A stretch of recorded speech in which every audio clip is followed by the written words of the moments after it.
So today's lab, we're going to be dealing with a different type of wave, which is called a standing wave. So a standing wave is distinguished from a periodic wave in the fact that a periodic wave actually propagates, it travels, it moves with a velocity, where a standing wave does not. So basically what happens is the standing wave simply oscillates up and down. So for example, think about the cosine curve. This portion oscillates up and down, this portion oscillates up and down, but there are points that are called nodes, which are fixed at x is equal to 0, so at the equilibrium position, which don't move. So they don't move around, they stay fixed in a particular position. So this is actually kind of what defines a standing wave. We'll talk more about this in class, but it turns out that a standing wave is actually created from two types of traveling waves, but we'll get there when we get there. So what we're dealing with today is actually a type of scenario which has a closed end and an open end. Now, what the closed end and open end create then are displacement nodes and antinodes. So again, a node is where this thing is not allowed to move at all. So basically at the closed point, we're going to have a displacement node. And then at the unfixed point, it's going to then have a displacement antinode. So an antinode is actually the opposite. It's the point which actually moves up and down the greatest. So it's halfway between two nodes typically. So if we have a system which has a length of L, which then has a node and an antinode, we then want to know what type of wavelengths are we actually going to create inside of this system. Now for physical type reference, you can think of this as something like a flute, or not a flute, sorry, something like a saxophone, trombone, something like that, something that has a pressure node, so something that has like a lead or something like that. So these are the type of waves that we're going to be able to create. So let's say here's my tube of length L.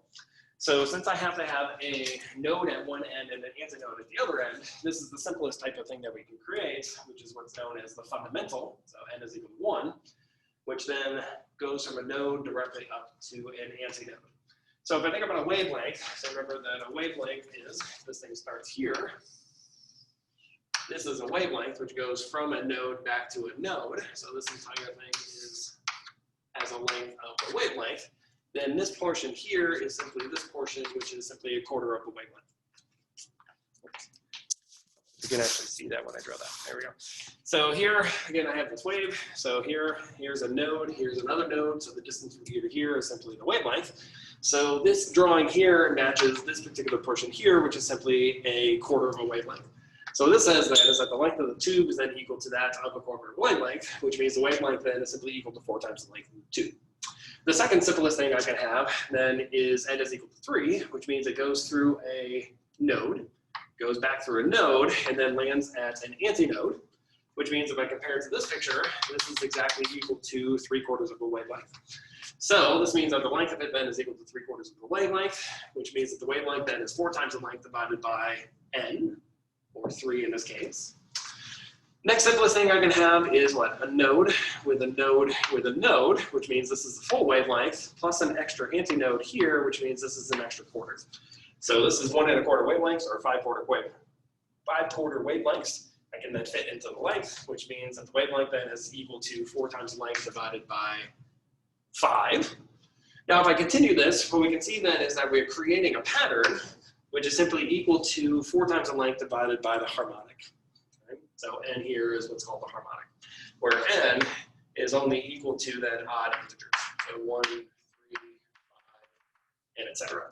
So again, if I match this pattern, this is the same thing as 4L divided by 1. This is 4L divided by 3, where n is equal to 3, 4L divided by 5, where n is equal to 5, and etc. So we're going to be using this then to induce a standing wave. So let me show you our experimental setup. Move some stuff around so I can actually get to it. So this is our experimental setup. So what this is going to be is simply a tube. So this is a tube which is full of water. So you can see that. So up here, this is my line of water. So here, this is then attached to a hose, which is then attached to this guy. So basically by moving this up or down, so as you notice here, if I move it down, you can see the water level going down. And then if I move it back up, above that line, the water is going to move back in. So this is just using pressure. All those wonderful things we talked about last semester. So here, what we're going to do then is we're going to take a tuning fork. So here's my tuning fork. So in this case, sound of my tuning fork.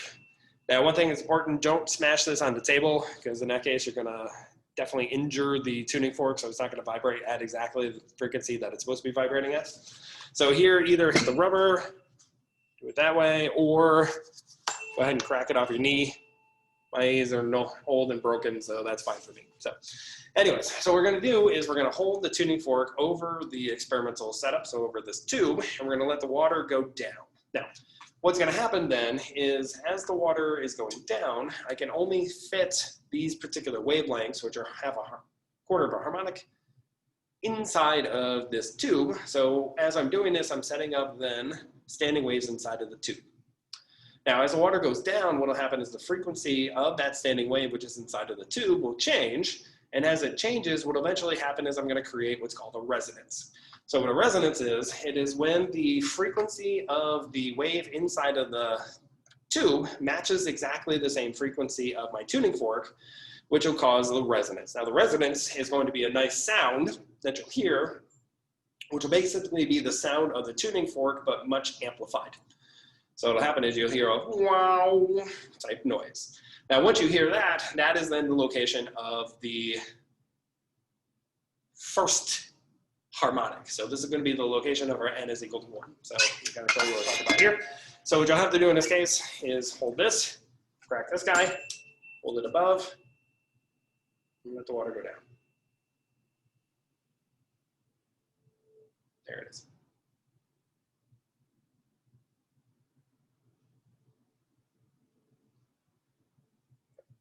So hopefully you can hear that. So hopefully you can hear it.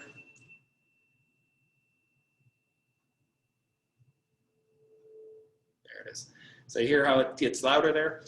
That is the location that we're looking for. So what you need to do then is move the water down and try to simultaneously hear for it to be the loudest and also see the height at which this thing is at. So here there's a centimeter scale on here. So let's do that one more time.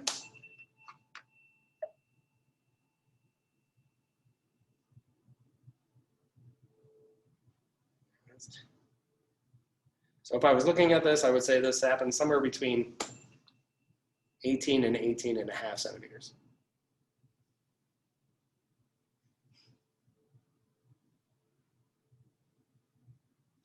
Good. So once you hear that loud noise, try to guesstimate where that is happening at the greatest, and then mark that down. You'll do that 3 times just to get an average.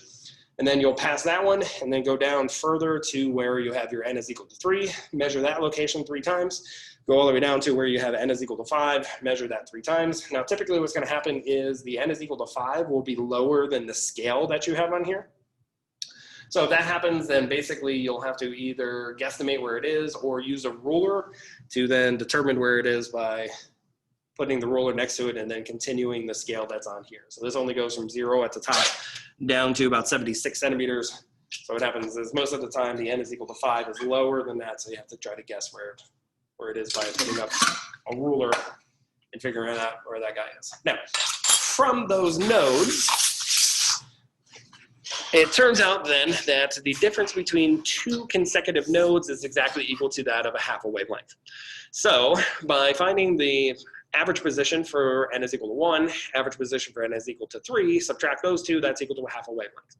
Then find the average position for n is equal to 5, average position for n is equal to 3, subtract those, that's then equal to a half a wavelength. Solve each one of those then for the half a wavelength, that then gives you 1 half wavelength and another half wavelength, average those 2 together, and then that gives you your average wavelength. Now, once we know the average wavelength, we can then determine the speed of sound in air.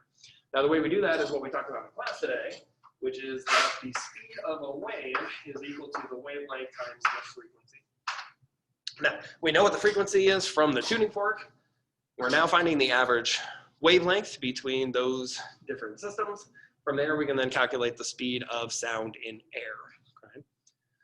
Okay. So from there, you'll just find the sound from air, and then I'll have to try to remember to bring in a thermometer. From there, we can measure the temperature, which then will give us the speed of sound in air for this room, kind of on average. And then you can compare that to the speed of sound in air, which you find here. You can do that for the discrepancy and then for the relative discrepancy. So that's it. So that's all we're doing in this lab. So again, we are simply measuring those locations for the nodes. Once we know the location for the nodes, we're going to do that 3 times for each different node. N is equal to 1, N is equal to 3, and N is equal to 5. Again, the 5th one might be a little bit hard to find. You'll have to use a ruler and try to extend the scale, which is actually on the tube a little bit further, so you can actually then measure that distance for N is equal to 5. Take the difference between those averages. Difference between the averages of consecutive nodes, again, is half a wavelength. Determine a half a wavelength. You'll then have 2 different half a wavelengths, average those 2 together, and then find the speed of sound in air. This one can be a little bit tricky, especially when each group is doing this at exactly the same time. So sometimes you won't know if it's your tube, which you can hear, or somebody else's tube. So you'll just have to kind of play back and forth and then try to figure out which one, if you're actually hearing yours or not. But yeah. So anyways, so that's it. So like I said, when you come in this week, we will be working together because again, we only have 6 of these tubes. So we will have to work into groups this time along as opposed to last time. You can do this by yourself. So for those labs that we do have 11 people, so one of them could do it by themselves. But because again, we want to keep the groups as small as possible. But we'll see how it goes.